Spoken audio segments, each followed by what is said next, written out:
11, the Iraq War under George W. Bush.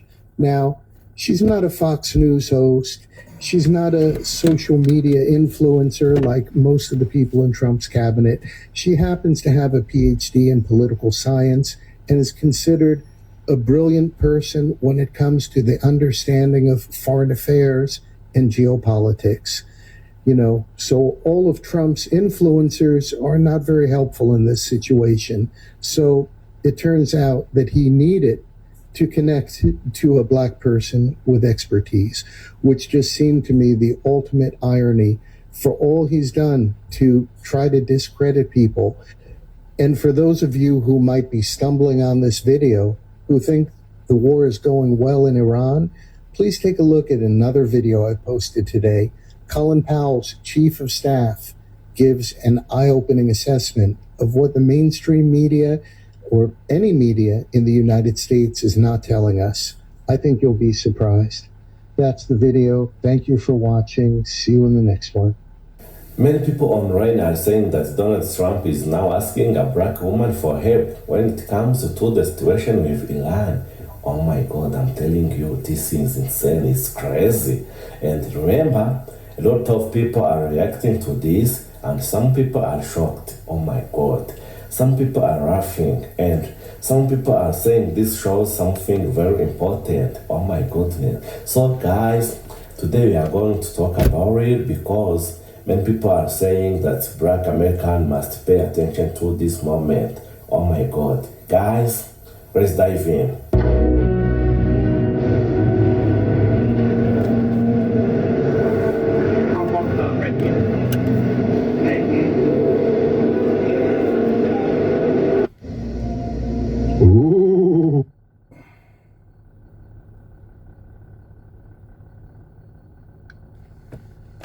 Gas prices go down, everything goes down. Sure, I mean, every president's sensitive to that. Gas station signs are like America's economic scoreboard. When they're going up, you feel like you're losing. When they're going down, you feel like you're winning. And so all political leaders are sensitive to that. It was interesting, the barrel of price spiked overnight in the early morning, and then throughout the day today, it crashed. It wound up around $86 at the end of the day today. So it felt like people sort of panicked and then all of a sudden realized there's a path forward here that's not necessarily going to be a huge problem. It's not the supply of oil in the world that's the issue. It's obviously just the logistics of the strait there. And to the extent people have some kind of confidence that we can keep that open, I think this is likely to keep it. That is a supply problem. That is a supply problem. Not for us, come down.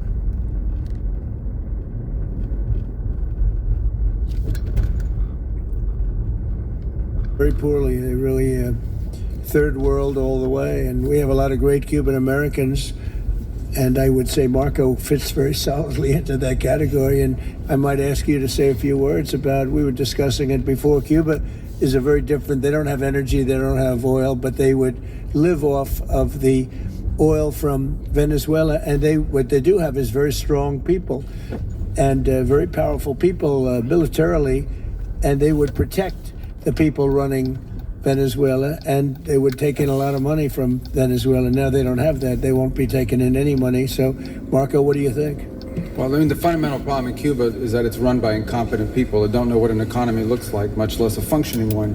They've made a choice, and that is they would rather have political control over the people than they would to have an economy that functions. And they've gotten away with it for 60-something years because they've had donors, the Soviet Union, and now most recently Venezuela, but that's now gone. So the people in control in Cuba have a choice to make. They can either have a real country with a real economy where their people can prosper, or they can continue with their failing dictatorship that's going to lead to systemic and societal collapse. So it's a very stark and dramatic choice, and it's one we hope to make the right one. We don't have an interest in a destabilized Cuba, but that would be their fault because they refuse to allow the people of Cuba to have either economic or political freedom for that matter. And you have a lot of people in this country that want to go back to Cuba and help Cuba. A lot of people have left, they came in penniless, they didn't have anything, and they become very rich people in our country, and they want to very much go back and help Cuba. So that's something that Cuba has that a lot of other places don't have. Peter? I do want to ask you about Minnesota, but first, just more on topic. President Zelensky said that he was watching with the rest of the world as you made this order to go and capture Nicolas Maduro. And he said, if that's how it works with dictators, then the United States knows what to do next. Sounds like he wants you to go and capture Vladimir Putin. Would you ever order a mission to go and capture Vladimir Putin? Well, I don't think it's going to be necessary. I think we're going to have I've always had a great relationship with him. I'm very disappointed. I settled 8 wars. I thought this would be in the middle of the pack, or maybe one of the easier ones. And I don't know if you know, Peter, the last month, they lost 31,000 people, many of them Russian soldiers, and the Russian economy is doing poorly. I think we're going to end up getting it settled. I wish we could have done it quicker, because a lot of people are dying, and mostly soldiers. They get hit in Kiev and they get hit a little bit here and there, and people are dying there too. But largely it's the soldier population. When you have 31,000 soldiers dying in a period of a month, 27,000 the month before, 26,000 the month before that, that's bad stuff. So as you know, President Biden gave $350 billion to Ukraine to fight, and we would never get that back, although I did make a rare earth deal to get it back, so we will be getting it back, but shouldn't have done that. It was a bad thing to do. I will say that right now, because I was able to get NATO to up GDP from 2% to 5%, NATO's got a lot of money, and they're paying for everything. We're not losing any money. We're making a lot of money, I guess, if you think of it, because we're selling our military equipment. They're probably giving it to Ukraine, but we're selling them to NATO military equipment. We're getting full price and all of that, but that's not a big deal to me. What is a big deal is stopping a war where 30,000 people are being killed every single month. Minnesota, the vice president yesterday suggested that Renee Good, who was killed by this ICE officer, was part of a broad left-wing network. What has your team told you about this broad left-wing network? Who is in charge of it? Who's part of it? What's it called? Well, I haven't seen the vice president's statement, but he's generally very accurate. I hate to say, look, I watched that yesterday, and there are a lot of different forms to it.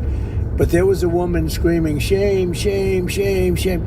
She was a agitator, probably a paid agitator, but in my opinion, she was an agitator, a very high-level agitator, so professional. She wouldn't stop screaming. I said, this isn't a normal situation. This is a professional troublemaker, because you heard it and I had it. Now, I will say this, the news sort of turned her down, turned her off, because you're trying to watch. She was so loud and so crazy and just not normal. When somebody sees something like that, they don't go screaming and the same words. So I guess you could say professional, but I didn't think she did a very good job. You have agitators, and we will always be protecting ICE, and we're always going to be protecting our Border Patrol and our law enforcement. Yeah. In your conversations with these oil executives today, did you provide any security guarantees so that they can do their work safely in Venezuela? Yeah. And separately, Mr. President, they will have those guarantees, yes. And separately, Mr. President, I'm curious in terms of the future of Venezuela. Do you see Venezuela, now led by Delcy Rodriguez, as an ally of the U.S.? Is that the way that you view that country right now? Well, right now they seem to be an ally, and I think it'll continue to be an ally, and we don't want to have Russia there. We don't want to have China there.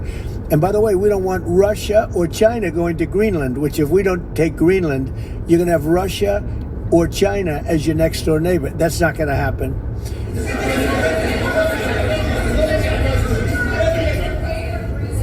The white... Mr. President, thank you. You just said that these companies would have security guarantees if they go in on the ground in Venezuela. They will have. And what is your plan there actually for these companies and those Americans who are going to be on the ground working for these companies? Well, there are going to be Americans. I assume they're going to be using a lot of Americans, but they're going to be using a lot of people from Venezuela and other places, I would imagine. But I would think that mostly they'll be using Venezuelan workers. They have a lot of great workers. They have a very high unemployment rate, and they have workers that are very familiar with taking oil out of the ground. Yeah. How long do you think the Ayatollah will be in power after what we've seen play out on the ground there? When is the U.S. going to get involved now that reports of protesters being killed on the ground? So Iran's in big trouble. It looks to me that the people are taking over certain cities that nobody thought were really possible just a few weeks ago. We're watching the situation very carefully. I've made the statement very strongly that if they start killing people like they have in the past, we will get involved. We'll be hitting them very hard where it hurts. And that doesn't mean boots on the ground, but it means hitting them very, very hard where it hurts. So we don't want that to happen. There have been cases like this where President Obama totally backed down. But this is something pretty incredible that's happening in Iran. It's an amazing thing to watch. They've done a bad job. They've treated their people very badly, and now they're being paid back. So let's see what happens. We're watching it. We're watching it very closely. Go ahead, please. Yes, go ahead. Thank you so much, Mr. President. Do you have any comments in reaction to the recent attacks by the Syrian government alignment groups against US-backed Kurdish forces in Aleppo, Syria, which killed dozens of civilians and displacing many families? Does your administration bring peace between the Kurds and the Syrian government? I want to see peace, yes, I do. The Kurds and the Syrian government, we get along with both, as you know very well. They have been natural enemies over the years, but we get along both, and we want to see Syria succeed. And so far, I think they are succeeding, but this is just breaking out, and we want to see that stopped. Go ahead, please. Colombia, Gustavo Petro, in a few weeks. Do you hope this meeting with Gustavo Petro marks a new chapter, a new beginning in the benefit of the U.S. and Colombia relations? What country? Colombia, with the president of Colombia, Gustavo Petro. I had a very good talk with him yesterday, and he's been very hostile to us and to the nation and to me, called me a dictator and lots of other things. Called Biden some terrible names, far worse than he called me. But he called yesterday through people, and he wants to meet, and that's fine with me. I've made up with people also, so we're going to have a meeting with him. We had a very good conversation. The people of Colombia are incredible people. Marco would know that better than anybody because he's married to a woman from Colombia. And I don't mean Columbia University. That would be, I'm not sure. I think I like Colombia, the country, better, if you want to know the truth. The people, hold it. The people are great people. I look forward to meeting with them. We're going to meet in the very near future. President of Venezuela here in the White House. Would you greet her to discuss the fate of the oil? Yeah, well, I'm going to meet a lot of people, and we're going to meet, we meet a lot of people. When you end 8 wars, you get to know a lot of people, and I think it's very important. As an example, we have over $18 trillion, think of that, $18 trillion coming into our country. A lot of that's coming in from foreign countries like Saudi Arabia and Qatar and UAE and others. And I get to meet a lot of people, but I will be meeting with various representatives of Venezuela probably pretty soon. We haven't set that up, but the relationship that we have with the people that are currently running Venezuela is very good. We also have a young lady that received the Nobel Peace Prize. She's going to come in and pay her regards to our country, really, to me, but I'm a representative of the country, nothing else. And she's coming in sometime next week, I think Tuesday or Wednesday, and we'll see how that is. But no, we're dealing with the people from Venezuela. We're dealing with them very well. I think they've been very smart in the way they've dealt with us, frankly, because that whole place could have been obliterated with one more strike, and we didn't want to do that.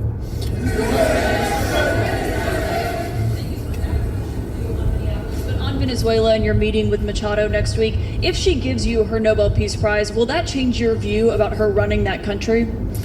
Well, I have to speak to her. I'm going to have to speak to her. She might be involved in some aspect of it. I will have to speak to her. I think it's very nice that she wants to come in, and that's what I understand the reason is, because Norway is very embarrassed by what took place. They're getting decimated. Look, whether people like Trump or don't like Trump, I settled 8 wars, big ones, some going on for 36 years, 32 years, 31 years, 28 years, 25 years.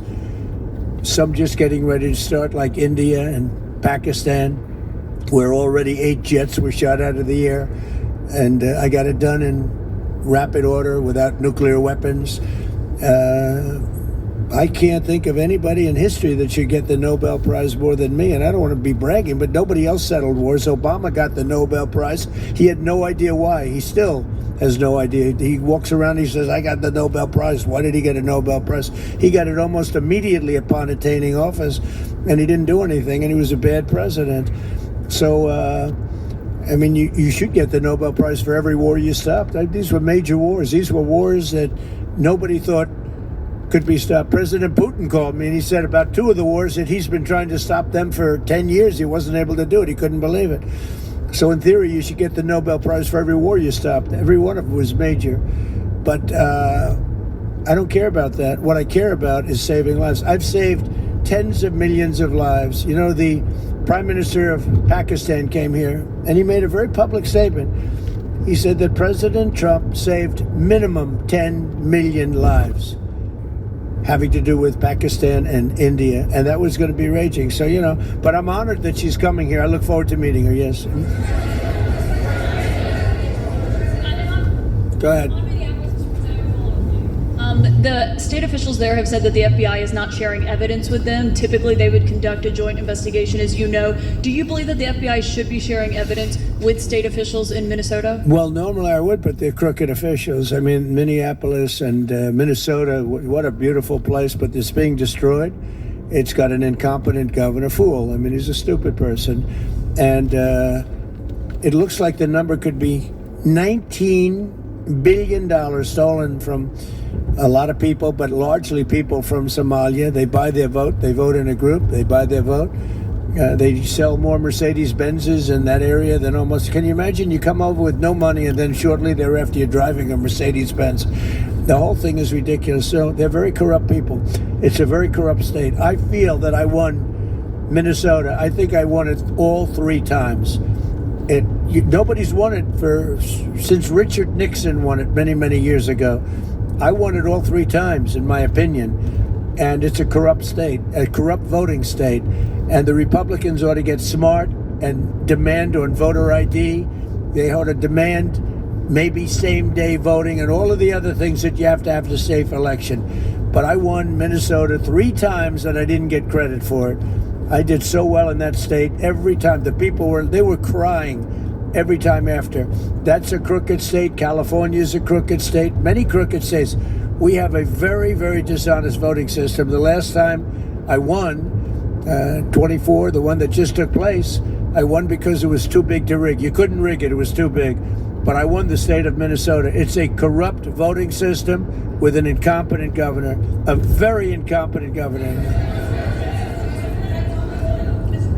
And by the way, he's a very corrupt governor, too. Go ahead. I have a question on Iran, but first, very quickly on Venezuela. How do you provide total security guarantees to these companies without putting U.S. boots on the ground? Well, we're going to work with the Venezuelan leaders and people, and we're going to have a very safe group, and they're going to also bring over some security with them. You know, these are not babies. These are people that drill oil in some pretty rough places. I could say a couple of those places make Venezuela look like a picnic. These people around the table, these are tough people. They go into areas that you wouldn't want to go. They go into areas that if they invited me, I'd say, no thanks, I'll see you back in Palm Beach. No, this is a tough group of people. They know how to do it. But we are, in addition to that, we'll have very good security for them. We're going to make sure there's very, very good security. And I think the people of Venezuela are going to give you very good security. You know, the people... Now, I'm not talking even leadership. The people of Venezuela are going wild over this. They named a street after President Trump. What do? You attack a country and they name a street? That's never happened before. Although I heard that's also taking place in Iran. They named a street. The protesters. I just hope, just God bless them. I just hope the protesters in Iran are going to be safe, because it's a very dangerous place right now. And again, I tell the Iranian leaders, you better not start shooting, because we'll start shooting too. With your glasses, sir, go ahead, please. Hold it. Two next to questions you. for you. Yes, Let's go glasses. The gentleman with the glasses. All right, thank you, Mr. President. With those very big glasses, actually. Yeah, Ferrari, actually. Mr. President, I have two questions. What do you want the European Union to do in Ukraine? The European leaders seem pretty divided on Ukraine. And then, if you can reiterate this straight message that you have to the Iranian leader, to Khomeini, the message that you have. You're talking about Iran. Iran, yeah. What the do first I one want is on Iran Europe. to do? I'm sorry? Where are you from? Italy. Oh, nice place. Yeah. Okay. The first question So is what on are you Europe. asking about Iran for? Well, if you can answer about Europe and what you think the Europeans should do on Ukraine, and then a message. Well, look, Europe has been doing so much for Ukraine, but it hasn't been enough. And obviously, that I would say that President Putin is not afraid of Europe. He's afraid of the United States of America, as led by me. There's no fear of Europe. You know, Europe's fallen behind, and Europe. And JD said it very strongly. I don't know. He took a lot of heat, but I didn't give him any heat. Europe is a different place. Europe is changing. Europe has got to get its act together. I love Europe. I guess I came from Europe essentially. I have my roots are in Europe, but Europe is a different place. They have to get their act together. Now they've started to have a great NATO leader, and they've gone up to 5% from 2% GDP. That's a big step. But they have to be very careful with their immigration policy, and they have to be because, I will just say, to be nice, that there are certain places in Europe that are very important that are no longer recognizable. I'm being very nice. I'm being very diplomatic when I say that they are not recognizable, and they have to be careful on energy because they're putting windmills all over the place and losing a fortune. They're destroying their country. They're destroying the beautiful landscapes, the beautiful everything. They're doing. And by the way, in case you people don't know, I'm not much of a windmill person. I can proudly say, Doug, that we have not approved one windmill since I've been in office, and we're going to keep it that way. My goal is to not let any windmill be built. They're losers. They lose money. They destroy your landscape. They kill your birds. They're all made in China, and all you have to do is. Just about all of the windmills are made in China, the structures. All you have to do is say to China, how many windmill areas do you have in China? So far, they're not able to find any. They use coal and they use oil and gas and some nuclear, not much, but they don't have windmills. They make them and sell them to suckers like Europe and suckers like the United States before. They are the worst form of energy, the most expensive form of energy, and in 8 years they're rotted out anyway. Go take a look at Palm Springs, California, and take a look at what that looks like. It looks like a junkyard of steel. So we don't approve, and I've told my people, we will not approve windmills. Maybe we get forced to do something because some stupid person in the Biden administration agreed to do something years ago. We will not approve any windmills in this country. Venezuela, is it ultimately more important to you to establish stability there or democracy there? Well, you're talking about maybe the same thing. I mean, you're talking about stability or democracy. I don't know. To me, it's almost the same thing. We want stability, but we do want democracy. Ultimately, it'll be democracy. Peter? I do have a policy question, President Trump, but I'm having a hard time seeing here. I see the American flag lapel pin. What is the other lapel pin on Somebody gave me this. You know what that is? That's called a happy Trump. And considering the fact that I'm never happy, I'm never satisfied, I will never be satisfied until we make America great again, but we're getting pretty close, I'll tell you what. This is called a happy Trump. Somebody gave it to me, I put it on. Thank you. And the policy question.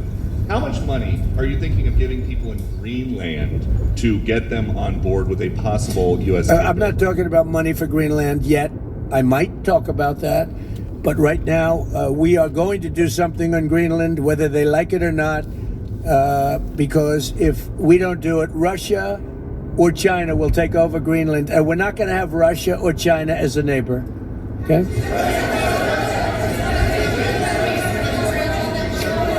I would like to make a deal, the easy way, but if we don't do it the easy way, we're going to do it the hard way. And and by the way, I'm a fan of Denmark too. I have to tell you, and they've been very nice to me. I'm a big fan, but you know, the fact that they had a boat land there 500 years ago doesn't mean that they own the land. I'm sure we had lots of boats go there also, but we need that because if you take a look outside of Greenland right now, there are Russian destroyers, there are Chinese destroyers and bigger, there are Russian submarines all over the place. We're not going to have Russia or China occupy Greenland, and that's what they're going to do if we don't. So we're going to be doing something with Greenland, either the nice way or the more difficult way. Please, go ahead, ma'am. Mr. President, why is it so important to you to own it when you have a military presence there, which you could expand to affect security? Because when we own it, we defend it. You don't defend leases the same way. You have to own it. And, you know, with a nation, look at what happened with Obama, with that horrible deal they made with Iran. It was a short-term deal. It was like a 9-year deal. Countries can't make 9-year deals or even 100-year deals. Countries have to have ownership. And you defend ownership, you don't defend leases. And we'll have to defend Greenland. If we don't do it, China or Russia will. It's not going to happen. We are not going to have, and I like China, I like Russia, I love the people of China, I love the people of Russia. I get along very well with President Putin, but I'm very disappointed in him. I get along very well with President Xi. I'm going to go over to China in April, but I don't want them as a neighbor in Greenland. Not going to happen. And by the way, and NATO's got to understand that. I'm all for NATO. I saved NATO. If it weren't for me, you wouldn't have a NATO right now. But we're not going to allow Russia or China to occupy Greenland, and that's what's going to happen if we don't.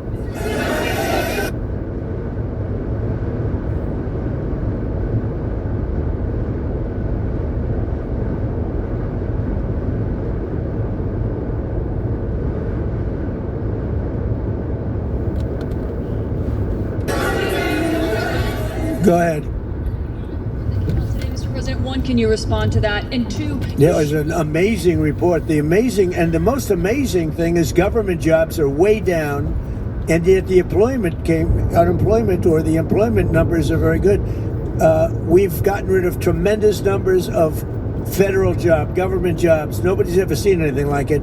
And yet the employment numbers are very good. They're really getting better. But now we have all those people to work in the private sector for a lot more money. I think that's one of the very big things. The other thing is at 5.4%. And remember, this is after we had a shutdown. And that shutdown had an impact because the concept of the shutdown, even though it's before, people knew we were going to be shutting down. A lot of bad things happened. And by the way, on January 30th, you may have another shutdown. We'll see what happens. But I think the numbers, Caitlin, were really amazing. Look, to think about 5.4%, nobody thought that. They thought it was going to be 2%. And you know what it is? It's tariffs. And it's also November 5th. We had a great election, a great election. Our country was dead 1.5 years ago, and now we have the hottest country anywhere in the world. And I hope you guys were impressed. 5.4%, and we haven't even really transitioned yet. There's no reason it can't be much, much higher than that. Yeah.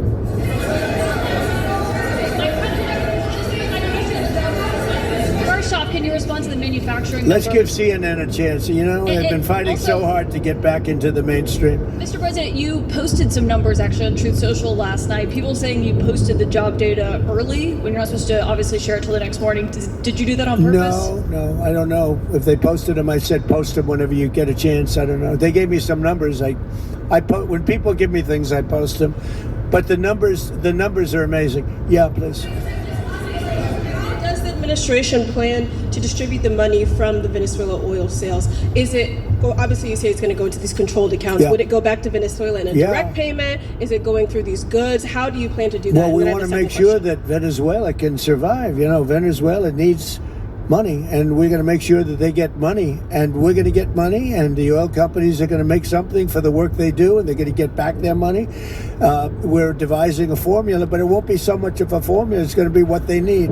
We're going to take care of what they need. There'll be plenty left over. We're going to have a lot of money left over, and the money left over is going to the United States of America, and the oil companies are going to be very happy. Yeah, please.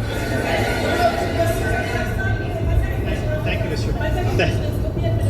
Offer a backstop to these oil companies for like financial guarantees, some sort of backstop, if the country did destabilize again? That's a very interesting question. Using the word backstop, I haven't heard that word in a long time. That was at the Wharton School of Finance I last heard. That's a good term. We ought to use it more often. I hope I don't have to give a backstop.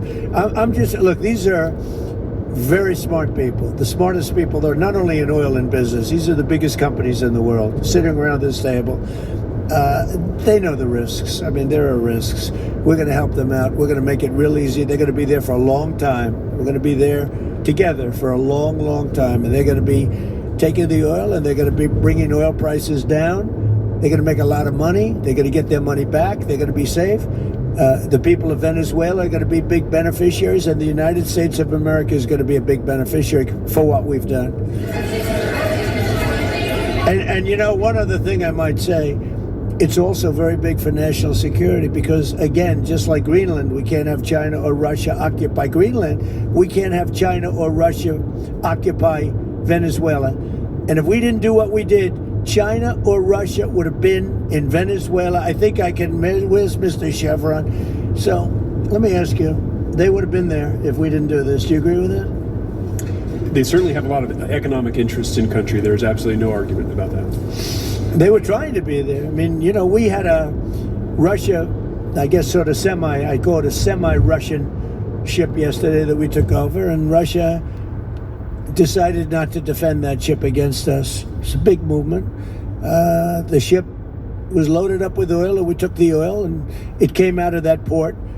But Russia would be there or China would be there, and we want them to be there for a different reason. We want them, do you people agree? In particular, China, they need a lot of oil. Russia doesn't need so much, but Russia was there anyway. But I assume you agree that China would like to be doing a lot of business there by buying oil. And I want to just tell President Xi and President Putin, but more so in this case, President Xi, because they do need a lot of oil. And we are open for business in the United States, and we are open for business in Venezuela, right?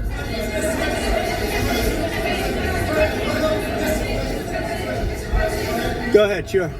Mr. President, You know, what is your I could take questions from these people all day long. You know, they're sitting here, and generally they're very rich, very powerful, but nobody gives a damn about them. It's a sad thing. You have all that money, all that power, and look at all these crazy questions. We could do this all day long, and they wouldn't be satisfied. Mr. President, I have a question on today's meeting. We'll take a few more, I have though. a question on today's meeting, Mr. President. Do you have? Let me ask you more importantly. Do you have any questions from the biggest? Yeah, sure. Hold it. Do you have any questions for the biggest people on earth, the biggest business people, the biggest companies anywhere on earth? Do you have any questions for these people? No. Do you have a question for them? Go ahead. Go ahead. Ask them a question. To rebuilding the oil infrastructure in Venezuela, and for the executives in the room, what do you need from the administration in order to invest? That's a good question. Do you want to go and answer that question? Yeah. Exxon, small company. I'll refer you back to the statements I made before. There are a number of legal and commercial frameworks that would have to be established to even understand what kind of returns that we'd get on the investments. So I think all the investments and the opportunity sets, I think everyone sitting around this table would have the opportunity and the know-how and the capability to make the investments. The questions will ultimately be, how durable are the protections from a financial standpoint? What do the returns look like? What are the commercial arrangements, the legal frameworks? All those things have to be put in place in order to make a decision to understand what your return would be over the next several decades that these $1 billion investments would be made on. You know, could I do this? Because we have, again, the biggest people on the planet Earth around this table, biggest companies in the world. I'd like to just ask them to introduce themselves. We'll start from this end and go around to here. And if you have anything to quickly say, we could do that. But you want to just start right over here? These two guys, we'll leave them out because they're with us. Please. Thank you, President Trump. John Addison at Vitol. We're here to ensure that you are going to be able to move all of this oil all around the world at the best price possible so that the influence that you have over the Venezuelans will ensure that you get what you want. Thank you. Thank you. Good point. Thank you, Mr. President. Brian Sheffield of Formentera. My grandfather, Hugh Sheffield, was president of ARCO, Venezuela. Thank you for what you did. Do you like what we're doing? There's a lot of shale there, a lot of upside. He would be very happy looking down. He'd be very proud of you right now, right? Yes, sir. Good. Thank you. Mr. President, Luis Rodriguez, I'm probably the only Venezuelan American sitting around this table. I want to personally thank you for the courage of your actions over the last couple of weeks. I think I speak, and I speak of Venezuela in general in saying there's optimism. You've brought optimism to the table, and if the conditions are met, the opportunity is absolutely immense. I agree with that. It's true. Thank you. Well said, too. It's immense. This is a tremendous opportunity. Thank you. Richard Holton from Trafigura. We're working with your administration, Mr. President, to bring that Venezuelan oil to the United States. Our first vessel should load in the next week. Good job. Thank you.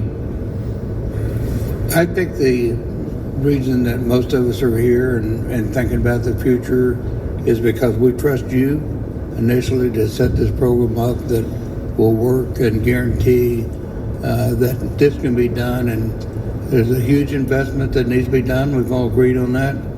And certainly we need time to see that through. So thank you for what you've done. Thank you very much. Thank you. Mr. President, I'm Lane Riggs, CEO of Valero Energy, and we're one of those companies that refineries in the U.S. are uniquely configured to run Venezuelan oil, and we're more than happy as this opportunity expands for us to further invest in our refineries to produce more of it. And you're very much set up for the heavy oil, right? Yes, sir. That's great. That's great. We're ready for it. Thank you, Mr. President. Thank you for having us here. Thank you. And thank you for opening the door to a better Venezuela. We are a Spanish company, but we are fully committed to invest here in the States. We have invested over the last 15 years $21 billion in the American oil and gas industry, in Pennsylvania, in the Gulf of America, in Texas, and in Alaska with the discovery of Pikka that is going to have the first oil this quarter and is going to change, it's going to reverse the declining history of that great state of Alaska. We are in Venezuela, Mr. President, with our partners of Eni. We produce the gas that guarantees the stability of a half of the grid power in Venezuela. So we are committed with this stability, and on top of that, we are on the ground, we have people, we have facilities, we have technical capabilities, and I take your point, Mr. President. We are ready to invest more in Venezuela. Today, we are producing 45,000 barrels a day gross of oil, and we are ready to multiply by 3 this figure in coming 2-3 years, investing hard in the country, following your recommendation, if you allow us, of course, and in the framework, commercial and legal framework that could allow this growth. So thank you, Mr. President. Thank you. Great job you've done. Thank you. Mr. President, thank you for having me. Matt Sheehy, I'm with Tallgrass Energy. We are an infrastructure business, so whether it's oil, gas, CO2, we move that around. So most of my customers are sitting around the table and happy to lend our expertise to what's going on in Venezuela to support the people. And obviously infrastructure is going to be critical to see it repaired. Thank you. Thank you. Mr. President, thank you. An honor to be here. Marianne Mannon, Marathon Petroleum. We are one of the largest U.S. refiners. On behalf of the men and women of Marathon Petroleum and of our industry, thank you and the administration for what you're doing for U.S. energy independence. We have the ability and the capability of our assets to process Venezuelan crude, and the people of Marathon Petroleum stand ready to do so. Do we need more refineries in our country? In the U.S., probably not. We have sufficient capacity. That's amazing. A lot of it was approved during my first term. We were getting you approvals that nobody could have gotten in Louisiana and other places, and they got built. Before that, it was a disaster. We didn't have the refineries. Now we do because of the first term. Please. Darren Woods, ExxonMobil. Okay, we'll go over here. Thank you, Mr. President. Jeff Hildebrand, founder and chairman of Hilcorp Energy, one of the largest private energy companies in America. Who's bigger, you or Harold? We're close. Huh? We're close. Harold. Absolutely, Mr. Hand. But thank you for your great, tremendous leadership in protecting the interests of the Western Hemisphere. The message that you have sent to China and our enemies to stay out of our backyard is absolutely fantastic. So thank you. Thank you very much. And finally, Hilcorp is fully committed and ready to go to rebuilding the infrastructure in Venezuela. You'll go there? You'll be going? Yes. Good. That's good. You'll be very happy. Thank you very much.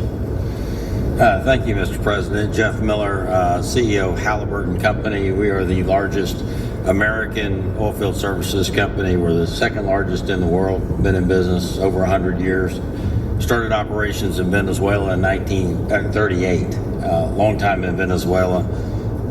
I personally lived there for 4 years and raised my kids there. So quite familiar with Venezuela, and just couldn't express gratitude more so for the opportunity to return to Venezuela under the stability that I know that this team and your team are able to deliver. And so When did you leave? When did you leave Venezuela? As a company, we left under the sanctions in 2019. So we had intended to stay, and then when the sanctions went into place, we were required to leave. But very much interested in returning. Have 600 Venezuelans with Halliburton today, all around the world. Look forward to putting them back to work. Great job. Great Thank job. you. You'll be back. Please. Mr. President, I'm Alex Granberg. My company, Aspect Energy, is one of the leading American international wildcatters. We've found significant fields in central Are you and a south. wildcatter? I'm a wildcatter. That's pretty cool, I'll tell you. I would have been a wildcatter too if I was in. And you've been successfully wildcatting. We've found significant fields in Central and South America, in the Middle East, and in Europe. We're a leading That's oil great. producer in Hungary. But probably the most pertinent example is what a wildcatter does is take on risk and try to reduce it, and then other people come in and put more capital in later. So we're kind of kickstarters in the oil industry. We went into Kurdistan very early on, back when people told us it wasn't safe and we shouldn't do it. We found a big field there, and it ultimately has got to be developed along with one of my colleagues here to be one of the big leading fields in Kurdistan. We think that Venezuela has a tremendous amount of opportunity. If you look at the reinvestment required, the investment required, people are talking about hundreds of billions of dollars. But if you put that in perspective, that's 1 million barrels a day for 15 years is $220 billion net cash flow. So what we really need to do is to be able to kickstart production and then reinvest and have the confidence to reinvest. And what you're doing by putting the United States in control of the cash flow coming out of the country, it gives companies like ours the confidence to say we can kickstart this production and then reinvest and reinvest. In Hungary, we've invested $1 billion in changing the trajectory of Hungarian oil production. We were only able to do that not because we could write $1 billion check, we're a smaller company, but because we reinvest all the cash flow back into new production. Good. Mark Good Nelson. job. Mark Nelson with Chevron. Sure. Again. Thank you, Mr. President. I'm Claudio Scalzi, and ICO, Italy. We started working in Venezuela in 1980. We have a lot of oil, but now just the gas is flowing because it's not under sanction. And as my colleague from Repsol said, we cover more than about 50% of the electricity in the country, so that is essential. And we're doing really well. We had a situation 3 days ago with Venezuela, and we're getting along extremely well with the people of Venezuela, both the people and the people that are running Venezuela. I just want to thank our military. What they've done is incredible. That was considered unprecedented, to go into a military fort with thousands of soldiers and others, and to come in with 152 planes going every which way, and very rapid speeds and helicopters, and to come out with no deaths and the loss of no equipment. It was pretty amazing. Nobody's seen anything like it. I was called by the leaders of numerous countries. I won't go into which ones, but the biggest and the strongest, and they said that was very impressive. They're all impressed. But today I'm delighted to welcome almost 24 of the biggest and most respected oil and gas executives in the world to the White House. It's an honor to be with them. We have many others that were not able to get in. I said if we had a ballroom, we'd have over 1,000 people. Everybody wanted. I never knew your industry was that big. I never knew you had that many people in your industry. But here we are. And if you look, come to think of it, well, I got to look at this myself.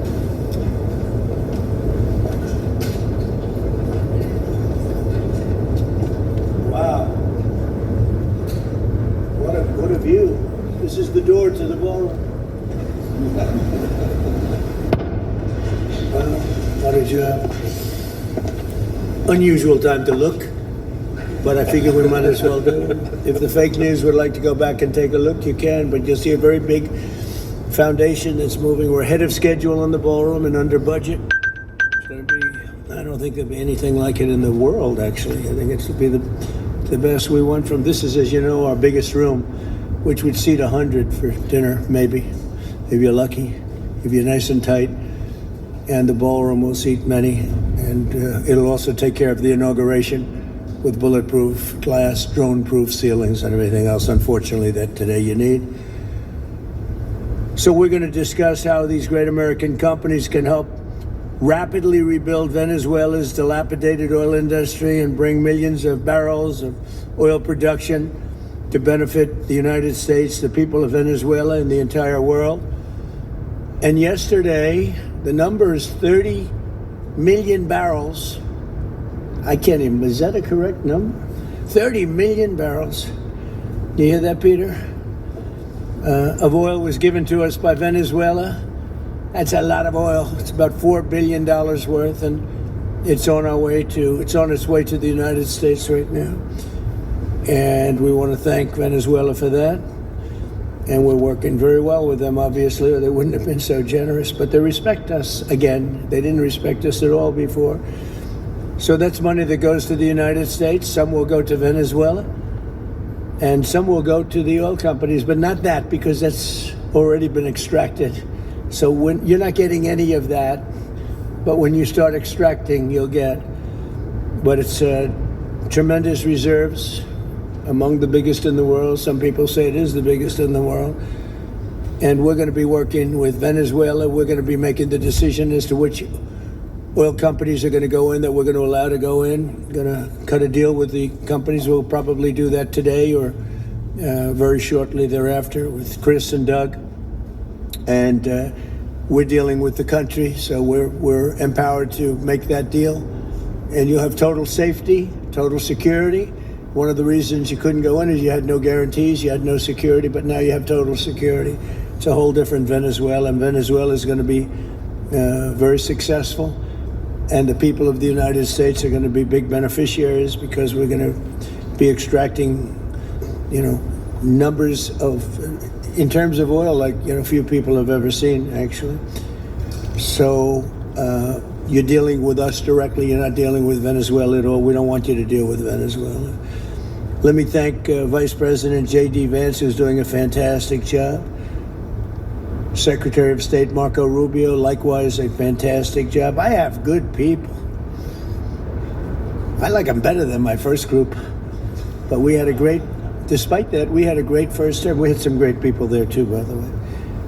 But we had a great first term. We had the greatest economy in the history of our country in the first term, but this is blowing it away.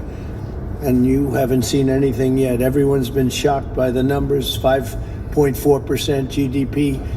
And that's despite the fact that we were badly hurt by the Democrat shutdown, of which they'd like to see if they could shut it down again. Secretary of the Interior, Doug Burgum, who's fantastic. Secretary of Energy, Chris Wright, recommended by Doug as being the greatest oil man anywhere in the world, because I wanted Doug for that job, energy, and Doug said, no, sir, there's a man named Chris Wright. I said, who the hell is Chris Wright?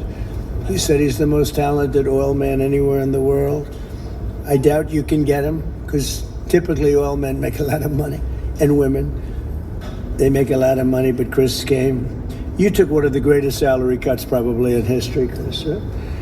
But he's a fantastic person, loves our country, and many other important members of this team.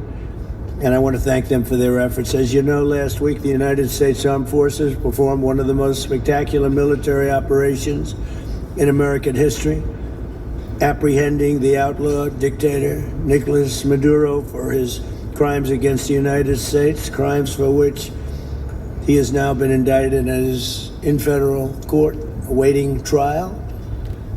And he killed many people, millions of people, actually, and allowed jails, prisons, mental institutions, insane asylums, drug dealers, drug addicts to pour into our country totally unchecked because of Sleepy Joe Biden's policy of open borders, the stupidest thing I've ever seen. We're getting them all out.